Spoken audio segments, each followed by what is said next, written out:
குடும்பம் ஒன்னா இருக்கணுங்கிறதுக்காக நான் எந்த எல்லைக்கு வேணும்னாலும் போவேன். மாயா,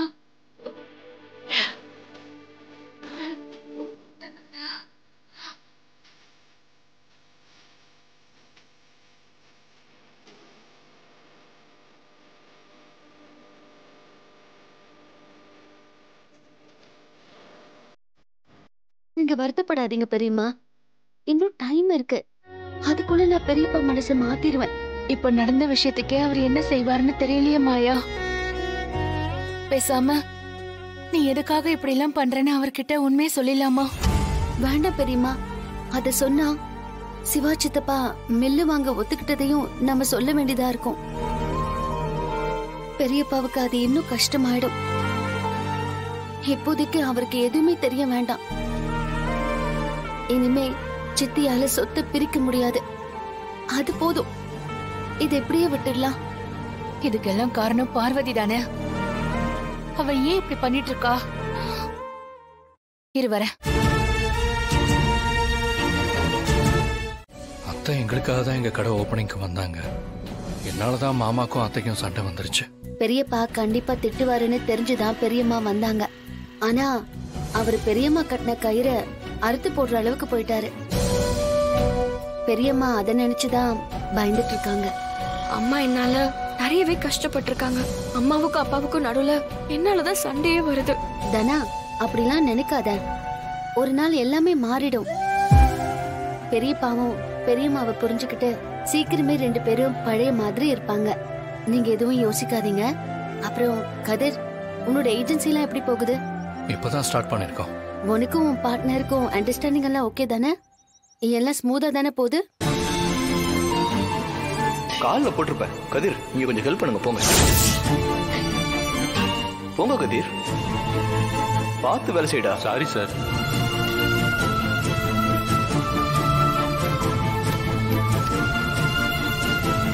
நீங்க இங்க இருக்கிற எல்லா வேலையும் பாத்துக்கோங்க. லோடெல்லாம் கொஞ்சம் இறக்க வேண்டியது இருக்கா, உங்களுக்கு கொஞ்சம் ஹெல்ப் பண்ணுங்க. நான் கொஞ்சம் பேங்க் வரைக்கும் போக வேண்டியது இருக்கு. பேங்க் வேலையை நான் பாத்துக்கிறேன்.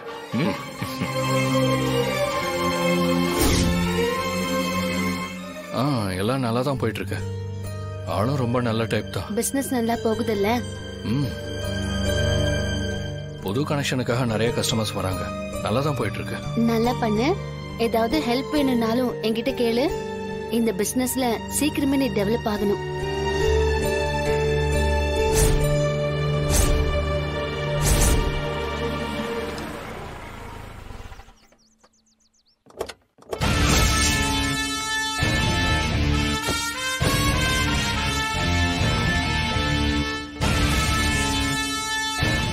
மூணு பேரும் சேர்ந்து இப்ப யார் குடும்பத்தை கெடுக்கணும்னு திட்டம் போட்டுக்கிட்டு இருக்கீங்க? திட்டம் போட்டு குடும்பத்தை கெடுக்கிற வேலையெல்லாம் உனக்கு தான் தெரியும். ஏய், நான் உன்கிட்ட பேச வரல. உன்னை பார்க்கதான் வீட்டுக்கு போயிருந்தேன். என்னடா இது?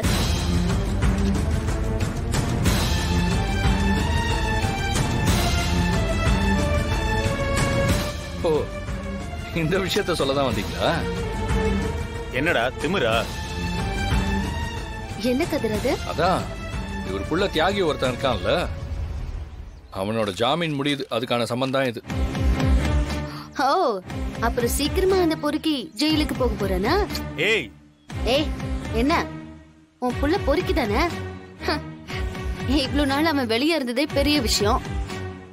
இப்போ எங்க இருக்கணுமோ அங்க போக போறான். இந்த நல்ல விஷயத்த சொல்ல இவ்வளவு தூரம் வந்திருக்கீங்க. கையில ஒரு ஸ்வீட் கூடவா இல்லாம வருவீங்க? அதான் பஞ்சாயத்தை கூட்டி எல்லாரும் முன்னாடி மன்னிப்பு கேட்க வச்சு எழுதி சைன் வாங்கிட்டல. அந்த கேவலமானவன் பண்ண வேலைக்கு மன்னிப்பு கேட்டாலாம் சரியாயிடுமா? அப்புறம் பெரியப்பா வேற அவனை போட்டு புரட்டு எடுத்துட்டாரு போல இருக்கு. உங்களுக்கும் அடி விழுந்திருக்கும். ஏய், இந்த நக்கல்லாம் இங்க வேண்டாம். மரியாதையா கேஸ வாபஸ் வாங்குங்க. எதுக்கு வாபஸ் வாங்கணும்? ஏய், அதான் பஞ்சாயத்துல எல்லாம் முடிச்சாச்சுல. பஞ்சாயத்து போறதுக்கு முன்னாடியே போலீஸ் ஸ்டேஷன்ல கம்ப்ளைண்ட் கொடுத்தாச்சு. அதோட ரியாக்ஷன் தான் இப்ப நடக்குது. அவன் பண்ண தப்புக்கு தண்டனை கிடைச்சுதான் ஆகணும். அப்புறம் எதுக்கு பஞ்சாயத்தை கூட்டி சைன் வாங்குனீங்க? உனக்கெல்லாம் மனசாட்சியே இல்லையா? நீ ஒரு பொம்பளை தானே. அந்த பொறுக்கி என்ன கடத்திட்டு போய் மிரட்டி தாலியை கட்ட பார்த்தா அவனெல்லாம் தூக்குல கூட போடலாம். அவன் பண்ண தப்புக்கெல்லாம் நீங்க தான் பின்னாடி இருந்து எல்லாம் சொல்லி கொடுத்திருக்கீங்க. உங்களுக்கெல்லாம் அசிங்கமா இல்ல?